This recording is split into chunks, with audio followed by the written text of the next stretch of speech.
Shri Sachchidananda Sadhguru Sainath Maharaj key జై. ఓం శ్రీ సాయినాథాయ నమః. శ్రీ సాయి సచ్చరిత్రము 39వ అధ్యాయము. బాబా సంస్కృత పరిజ్ఞానము. భగవద్గీత శ్లోకమునకు బాబా చెప్పిన అర్థము. మహాసమాధి మందిర నిర్మాణము. ఈ అధ్యాయములో భగవద్గీత యందు గల ఒక శ్లోకమునకు బాబా చెప్పిన అర్థమున్నది. కొందరు బాబాకు సంస్కృతము తెలియదనియు, అది నానాసాహెబ్ చాందోర్కర్ చెప్పినదనియు అనుటచే హేమాడ్ పంతు 50వ అధ్యాయములో ఈ సంగతిని విశదీకరించెను. 2 అధ్యాయములలోనూ ఒకే విషయముండుటచే రెండును ఇందులో పొందుపరచడమైనది. తొలి పలుకు.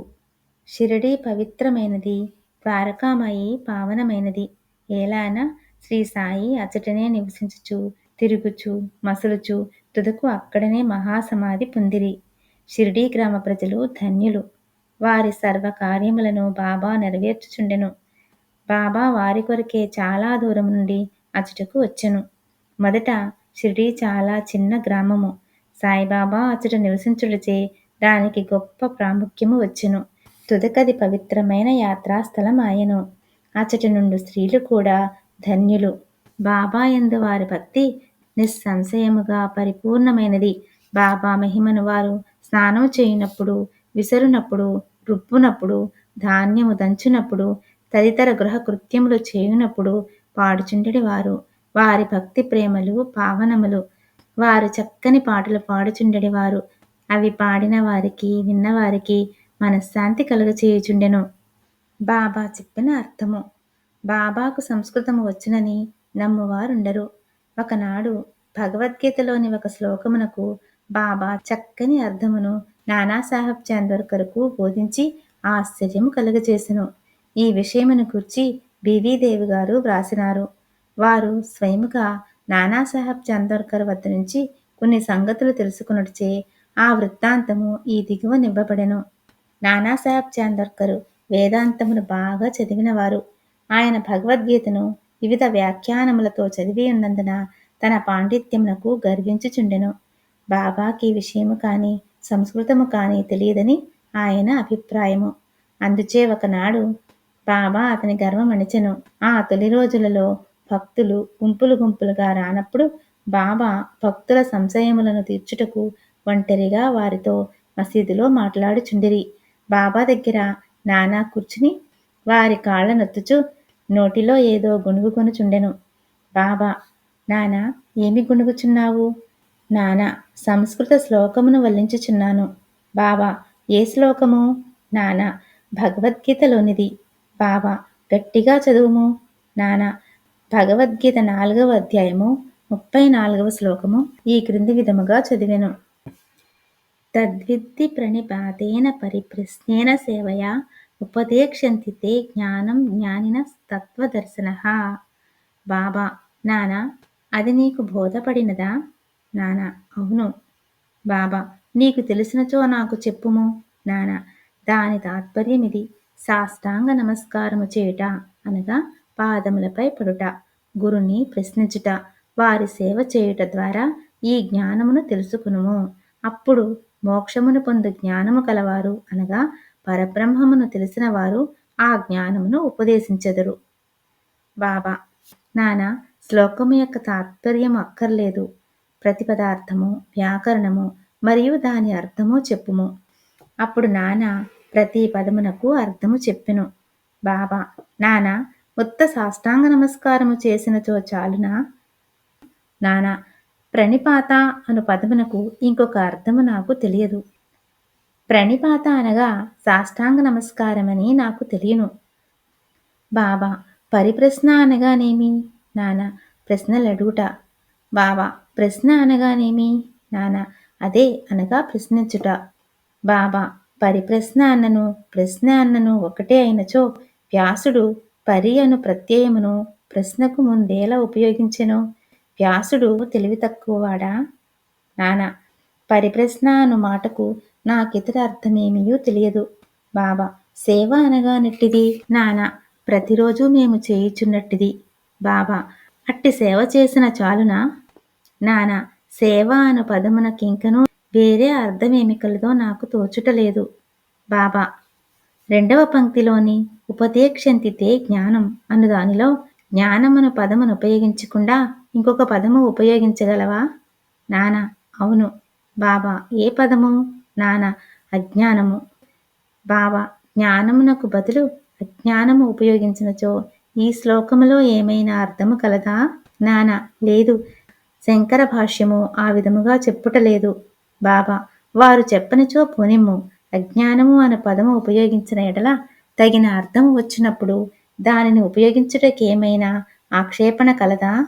నాన్న అజ్ఞానమను పదమును చేర్చి దాని అర్థమును విశదపరచుట నాకు తెలియదు. బాబా కృష్ణుడు అర్జునుని జ్ఞానులకు తత్వదర్శులకు నమస్కారము ప్రశ్నించుట సేవ చేయమని చెప్పనేలా? స్వయముగా కృష్ణుడు తత్వదర్శి కాడా? వారు నిజముగా జ్ఞానమూర్తియే కదా? నాన్న అవును అతడు తత్వదర్శియే. కాని అర్జునుని ఇతర జ్ఞానులను ఏల సేవించమనెనో నాకు తోచుటలేదు. బాబా నీకది బోధపడలేదా? నాన్న సిగ్గుపడెను. అతని గర్వం అణిగెను. అప్పుడు బాబా ఇట్లు వ్యాఖ్యానించెను. జ్ఞానుల ముందు ఉత్త సాష్టాంగ నమస్కారము చేసినచో సరిపోదు. మనము సద్గురువునకు సర్వస్వ శరణాగతి చేయవలను. ఊరక ప్రశ్నించుట చాలదు. దుర్బుద్ధితో కాని దొంగ ఎత్తుతో కాని వారిని బుట్టలో వేయుటకు కాని వారి తప్పులను పట్టుట కాని పనికి మాలిన ఆసక్తితో కాని అడగకూడదు. నిజముగా తెలుసుకుని దానిచే మోక్షము పొందుటకు కాని ఆధ్యాత్మికాభివృద్ధికి కాని అడగవలెను. సేవ అనగా ఇష్టమున్నచో చేయవచ్చును, లేనిచో మానవచ్చుననే అభిప్రాయముతో చేయునది సేవ కాదు. శరీరము తనది కాదనియో దానికి తాను యజమాని కాదనియో శరీరము గురువుగారిదనియో వారి సేవ కొరకే శరీరమున్నదనియో భావించవలెను. ఇట్లు చేసినచో సద్గురువు శ్లోకములో చెప్పబడిన జ్ఞానమును బోధించును. గురువు అజ్ఞానమును బోధించుననగా నాకు అర్థము కాలేదు. బాబా జ్ఞానము ఉపదేశమెట్లగును అనగా సాక్షాత్కారము బోధించుట ఎట్లు? అజ్ఞానమును నశింపచేయుటయే జ్ఞానము. జ్ఞానేశ్వర మహారాజు ఇట్లు చెప్పి ఉన్నారు. అజ్ఞానమును తొలగించుట ఇట్లు. ఓ అర్జున స్వప్నము నిద్ర తొలగిపోయినచో మిగులునది నీవుగా గ్రహింపుము. జ్ఞానమనగా అజ్ఞానమును నశింపచేయుటయే. చీకటిని తరుముటయే వెలుతురు. ద్వైతమును నశింపచేయుటయే అద్వైతము. ద్వైతమును నశింపచేసదమనగా అద్వైతమును గూర్చి చెప్పుట. చీకటిని నశింపచేసదమనినచో వెలుతురు గూర్చి చెప్పుట. అద్వైతమును పొందవలననిచో ద్వైతమను భావమును మనలో నుండి తీసివేయవలను. అది అద్వైతమును పొందు జ్ఞానము. ద్వైతములోనే ఉండి అద్వైతమును గూర్చి మాట్లాడగలవారెవరు? ఎవరైనా అట్లు చేసినచో నా స్థితిలోనికి వారు రానిదే వారికి అది ఎట్లు తెలియను? దానినెట్లు పొందెదరు? శిష్యుడు గురువు వలె జ్ఞానమూర్తియే. వీరిద్దరికీ భేదమేమనగా గ్రహించు తీరు. గొప్ప సాక్షాత్కారము, ఆశ్చర్యకరమైన మానవాతీత సత్వము, మహాశక్తిమత్వము మరియు ఐశ్వర్య యోగము. సద్గురువు నిర్గుణుడు, సచ్చిదానందుడు. వారు మానవాకారమును అవతరించుట జగత్తును మానవాళిని ఉద్ధరించుటకు మాత్రమే. దాని వలన వారి అసలైన నిర్గుణ స్వభావము కొంచెము కూడా వికారము చెందదు. వారి సత్వస్వరూపము దైవిక శక్తి జ్ఞానము తరగకుండా నుండును. శిష్యుడు కూడా అట్టి స్వరూపము కలవాడే. కాని అతని అనేక జన్మల అజ్ఞానము తానే శుద్ధ చైతన్యమును సంగతిని కప్పివేయును. అతడు నేను సామాన్య నికృష్ట జీవుడును అనుకును. గురువు ఈ అజ్ఞానమును మూలముతో తీసివేయవలను. తగిన ఉపదేశమునివ్వవలను. లెక్కలేనన్ని జన్మల నుంచి సంపాదించిన అజ్ఞానమును గురువు నిర్మూలించి ఉపదేశించవలెను. ఎన్నో జన్మల నుంచి తాను నికృష్ట జీవుడును అనుకున్న శిష్యునికి గురువు నీవే దైవము, శక్తియుతుడవు, ఐశ్వర్యశాలివి అని బోధించును. అప్పుడు శిష్యుడు కొంచెము కొంచెముగా తానే దైవమని గ్రహించును. తాను శరీరమనియో తానొక జీవిననియో లేదా అహంకారమనియో దేవుడు లోకము తనకంటే వేరనియో తలంచు నితాంత భ్రమ అనేక జన్మల నుంచి వచ్చుచున్న దోషము. దానిపై ఆధారపడి చేసిన కర్మల నుండి వానికి సంతోషము విచారము ఈ రెండింటి యొక్క మిశ్రమము కలుగును. ఈ భ్రమను ఈ దోషమును ఈ మూల అజ్ఞానమును గూర్చి అతడు విచారం ఆరంభించవలను. ఈ అజ్ఞానం ఎట్లు అంకురించినది, అది ఎక్కడనున్నది అను దానిని చూపుటయే గురూపదేశం అందరు. ఈ దిగువ వివరించినవి అజ్ఞాన లక్షణములు. 1. నేను జీవిని, ప్రాణిని. 2. శరీరమే ఆత్మ, నేను శరీరమును. 3. భగవంతుడు, ప్రపంచము, జీవుడు వేర్వేరు. 4. నేను దేవుడను కాను. 5. శరీరము ఆత్మ కాదని తెలుసుకొనకుండుట. 6. దేవుడు, జీవుడు, ప్రపంచము ఒక్కటే అని తెలియకుండుట. ఈ తప్పులన్నీయు చూపించనిదే శిష్యుడు దేవుడనగా, ప్రపంచమనగా, శరీరమనగానేమో తెలియజాలడు. వానిలో వానికి ఎట్టి సంబంధము కలదో, ఒకటి ఇంకొకటి కంటే వేరైనదా, లేక రెండునూ ఒకటేనా అను సంగతి గ్రహింపజాలడు. ఈ సంగతులను బోధించుటకు, వాని అజ్ఞానము నశింపచేయుటకు చెప్పునది జ్ఞానమా, అజ్ఞానమా? జ్ఞానమూర్తి అయిన జీవునకు జ్ఞానోపదేశము చేయనేలా? ఉపదేశమనున్నది వాని తప్పును వానికి చూపి, వాని అజ్ఞానమును నశింపచేయుట కొరకే. బాబా ఇంకనూ ఇట్లనెను. ప్రణిపాతమనగా శరణాగతి చేయుట. శరణాగతి అనగా తను, శరీరము, మన మనస్సు, ధనముల, ఐశ్వర్యములను అర్పించుట. శ్రీకృష్ణుడు అర్జునుని ఇతర జ్ఞానులను ఆశ్రయించుమననేలా? సద్భక్తుడు సర్వము వాసుదేవమయముగా భావించును. భక్తుడు ఏ గురువునైనా శ్రీకృష్ణునిగానే భావించును. గురువు శిష్యుని వాసుదేవునిగాను, శ్రీకృష్ణుడు ఇద్దరినీ తన ప్రాణము, ఆత్మలుగాను భావించును. అటువంటి భక్తులు, గురువులు కలరని శ్రీకృష్ణుడు తెలిసి ఉండడిచే వారిని గూర్చి అర్జునునికి చెప్పెను. అట్టి వారి గొప్పతనము హెచ్చి అందరికీ తెలియవలననియే శ్రీకృష్ణుడట్లు పేర్కొనెను. సమాధి మందిర నిర్మాణము. బాబా తాను చేయి నిశ్చయించుకునిన పనుల గురించి ఎప్పుడునూ మాట్లాడువారు కారు. ఏమీ సందడి చేయువారు కారు. సంగతి, సందర్భములను, వాతావరణమును మిక్కిలి యుక్తిగా ఏర్పరిచి తప్పనిసరి పరిస్థితులు కలిగించుచుండువారు. అందుకు సమాధి మందిర నిర్మాణము ఒక ఉదాహరణము.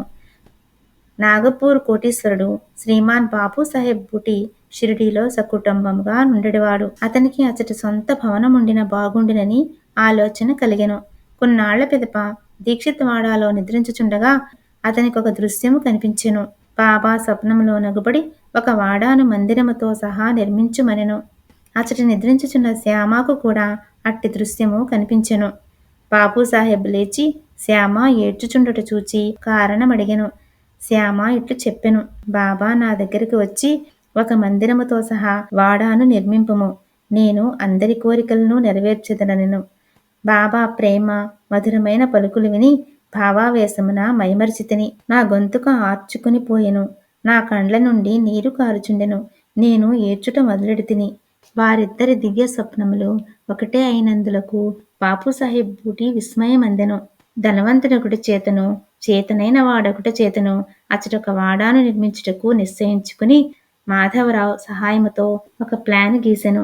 కాకాసాహెబ్ దీక్షిత్తు దానిని ఆమోదించెను. దానిని బాబా ముందర పెట్టగా బాబా కూడా వెంటనే ఆమోదించెను. కట్టుట ప్రారంభించిరి. శ్యామ పర్యవేక్షణ చేయుచుండెను. భూమి పరిగృహము, భూగృహము, బావి పూర్తయ్యెను. బాబా కూడా లిండీకి పోవునప్పుడు, తిరిగి వచ్చినప్పుడు కొన్ని మార్పులను సూచించుచు సలహాలను ఇచ్చుచుండెను. మిగిలిన పని అంతయు బాబూసాహెబ్ జోగును చూడుమనిరి. అది నిర్మించినప్పుడు బాబూసాహెబ్ బూటికి ఒక ఆలోచన కలిగెను. చుట్టూ గదులుండి దాని మధ్యన ఒక విశాలమైన హాలులో మురళీధరుని ప్రతిమను ప్రతిష్ఠ చేయవలనని తట్టెను. బాబాకి ఈ సంగతి తెలియచేసి వారి అభిప్రాయమును కనుగొనవలనని శ్యామకు చెప్పెను. వాడా ప్రక్కనుంచి బాబా పోచుండగా వారిని శ్యామ ఈ విషయమును అడగగా బాబా అందులకు సమ్మతించి దేవాలయము పూర్తి కాగానే నేనే అచట నివసించుటకు వచ్చెదను అని వాడా వైపు చూచుచూ, వాడా పూర్తయిన పిమ్మట మనమే దానిని ఉపయోగించుకొనవలెను. మనమందరము అచట ఉందుము. అందరూ కలిసిమెలిసి ఆడుకుందుము. ఒకరినొకరు కౌగిలించుకుని సంతోషముగా నుండవచ్చును అనెను. దేవస్థాన మధ్య మందిరము కట్టుటకు అది తగిన శుభ సమయమా అని శ్యామ అడగగా బాబా సమ్మతించుటచే శ్యామ కొబ్బరికాయ తెచ్చి పగలుగొట్టి పని ప్రారంభించెను. కొద్ది కాలంలో పని పూర్తి అయ్యెను. మురళీధరుని విగ్రహము తయారు చేయుటకు ఆజ్ఞాపించిరి. అది తయారు కాక మునిపే క్రొత్త సంగతి జరిగెను. బాబాకు తీవ్రమైన జ్వరము వచ్చెను. వారు కాయమును విడుచుటకు సిద్ధముగా నుండిరి. బాపూసాహెబు మిక్కిలి విచారగ్రస్తుడయ్యెను. నిరాశపడెను. బాబా సమాధి చెందినచో తన వాడా బాబా పాదములచే పవిత్రము కాదనియు, తాను మదువు పెట్టిన రూపాయలు వ్యర్థమగుననియూ చింతించెను. కాని బాబా సమాధి చెందకముందు నన్ను రాతివాడాలో నుంచుడు అన్నట్టి పలుకులు బాబూసాహెబ్కే కాక అందరికీ ఊరట కలిగించెను. సకాలమున బాబా పవిత్ర శరీరమును మధ్య మందిరములో పెట్టి సమాధి చేసిరి. ఇట్లు మురళీధరుని కొరకు నిర్ణయించిన స్థలమందు బాబాను సమాధి చేయుటచే బాబాయే మురళీధరుడని, బూటివాడాయే సమాధి మందిరమనియు అర్థము గ్రహించవలెను. వారి విచిత్ర జీవితము లోతును కనుగొన శక్యము కాదు. తాను కట్టించిన వాడాలో బాబా పవిత్ర శరీరము సమాధి అగుటచే బాబూసాహెబ్ బుటి మిగుల ధన్యుడు, అదృష్టశాలి. శ్రీ సాయినాథాయ నమః. 39వ అధ్యాయము సంపూర్ణము. సద్గురు శ్రీ సాయినాథార్పణమస్తు. శుభం భవతు.